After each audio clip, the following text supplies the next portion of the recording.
For Creamer Media's Polity, I'm Sashnee Moodley. Researcher and analyst Professor Raymond Suttner joins me to discuss how do we respond to the current political crisis. Welcome, Professor. Thank you. You are critical of what you call the politics of talking truth to power. What is the alternative that you suggest? I come from a background where initially I was a liberal in the 1960s, and we used to speak out against the apartheid regime. And it required some measure of courage, I suppose.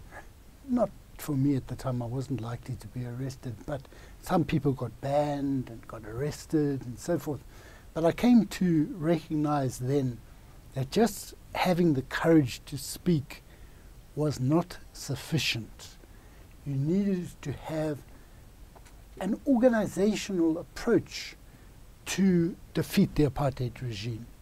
Now, I'm not saying that it is unimportant to be prepared to speak about what is wrong, to speak your truth, as they say, because sometimes that does require considerable courage.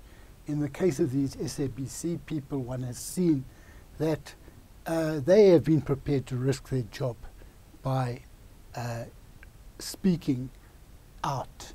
Now, I was raising the question in relation to the aftermath of the Nkandla Constitutional Court judgment, when you had a number of veterans, public figures who were prestigious, many of them I admire very much, making public statements, signing petitions, signing letters, saying, in some cases, this is not the ANC that we know, or that Zuma must resign, we must have clean government, this, that, and the other, or that he's been found by the Constitutional Court to have failed to abide by the obligations under the Constitution, therefore he must resign. Now, what I believe is a problem with this is that anything that you want to achieve needs more than a statement.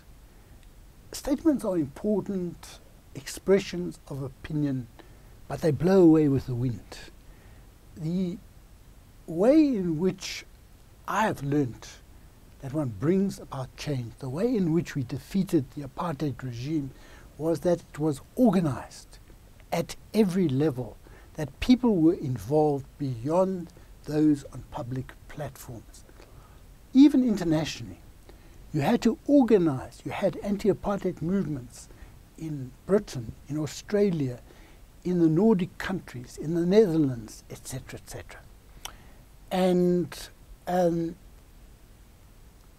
you also had to organize MK as a military organization.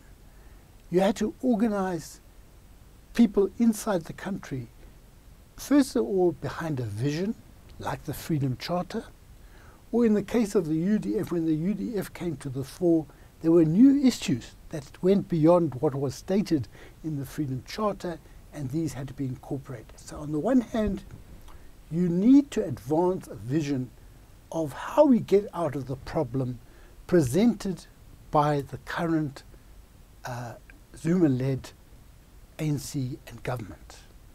Now, to me, that is also not a question of just removing Zuma, because what happens if Zuma goes? Will it remove the problems? Are the problems? We need to identify the problems. Many of the people who were involved as public figures were also involved in the rise of Zuma. They sung songs like Kill for Zuma. They chanted Kill for Zuma.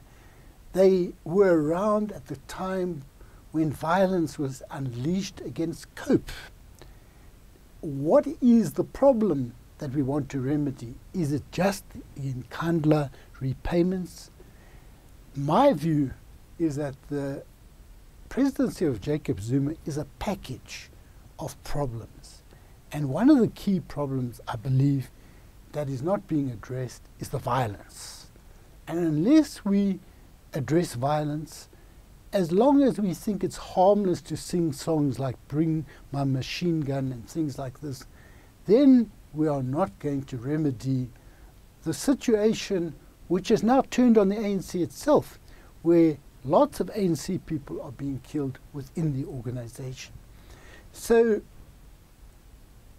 my belief then, my argument was not intended to belittle what these people did, but to suggest that a force for change needs to incorporate organization of people at a grassroots level. They must see their own pain in what is being advanced, and they must be involved. It also entails a different type of leadership from that which we've seen before, one that shows that they are concerned and listen to the people on the ground. So we need to rebuild that type of connection. You speak of the need to go back to the grassroots level and build organization. Is this not rather cliched?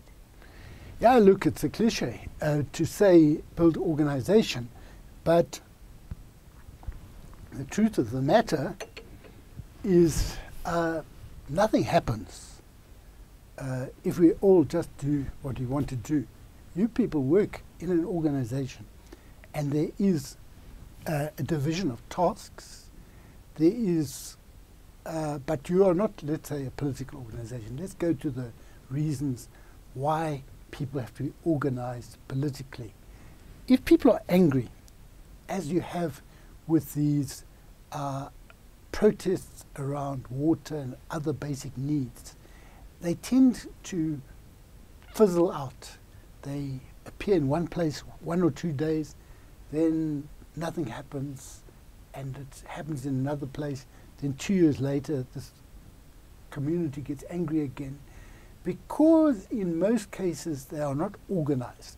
Now, Abaklali Basinjondolo in KZN is quite well organized and on a grassroots level, and they take steps to protect their members, to advance their claims, etc., etc. Luckily, they have a certain amount of legal assistance from SERI, the Socio-Economic Rights Organization, but it's very hard for these organizations to survive. They need resources. So even if we decide that organization is important, to build organization for change, to build organization for a vision, you need resources. And as I pointed out in the article, civil society, NGOs have resources, but they don't have members. Now, though, we have to put pressure on NGOs to help fund and resource organizations which come from a grassroots level, so that the call for change and the power of change is an organized change at organized force at every level. Some people don't listen to reason alone. You have to show them your power on the ground. And that power on the ground needs to be organized power. That is what we used to say about the apartheid regime. They don't want to listen, they don't want to understand. So you have to, I don't want to say we must hit these people, you have to hit them in one or other way.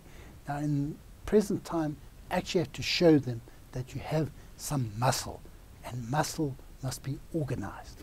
Thank you. Thank you for speaking with us, Professor. That was Professor Raymond Suttner speaking to Creamer Media's Polity about how to respond to the current political crisis.